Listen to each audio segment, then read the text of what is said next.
Sa ospital na lamang naabtan sa Kabanay ang usa ka senior citizen human nabanggaan og tricycle sa pedestrian lane alas 2:30 sa hapon Oktubre 9 sa Magsaysay Santiago intersection, Barangay Dadianga South, Jensan. Ang biktima nailanga si Iglusita Payas, 72 anyos, taga Alunan, Purok 2, Calsanter, Barangay Bula. Si Gloria kanang namatay, ako jud na siyang parinti. Asawa na siya sa akong igagaw na first cousin.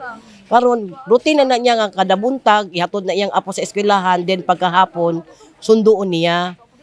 Katong higayon nga naitabo ka ganina, wala pud mi nag-expect nga ingon ato kay totally nagaadto na siya alas 3. Pero katong ganinang hapon natingala mi alas 2 pa lang nilakaw na siya didto pa adtong eskwelahan. Tapos nabangga na siya alas 2. Wala mi nakabalo nga siya di ay ito ang nabanggaan kay pagkabalo namo naa lang siya sa ilaha.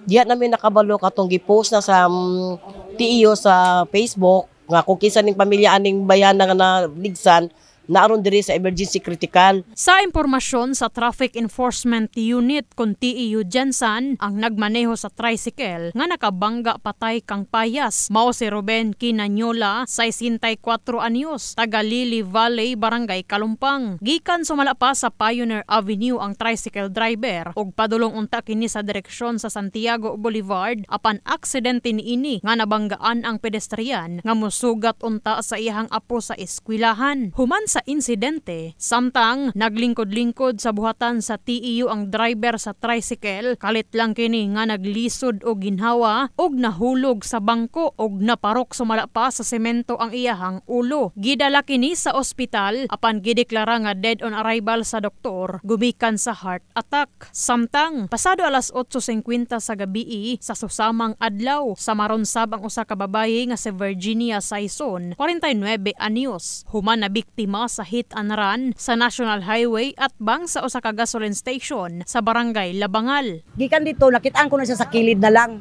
Naadto ni sa patilamang ko bidudo. Pabot-abot dito, kutot mama ni motot yang bata gulang drive sa among motor. Tot mama ni motot siya sila ngita sa kay papang. Wala lang pud si Bintot yang anak. Diretso kami pagbalik na mo amo na nagtumpok na diri. Wabi kabalo na. Ngita siyang banan niya nilabang siya siguro na dinhao. Asa man nido yung bana? Ngita ganin niya may kabalo asa siya padulong.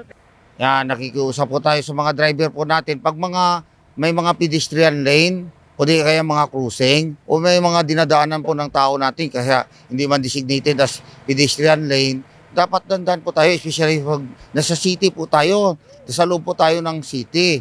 Kaya dapat maingat po tayo sa pagmamaneho. Sa karon, padayon nga gisuta sa kapulisan ang CCTV camera sa lugar aron matrace ang sakyanan nga nakabangga sa babayeng biktima. In the heart of changing lives, kini si Brigada Enami Mugpon sa Brigada News Jensan. Brigada News.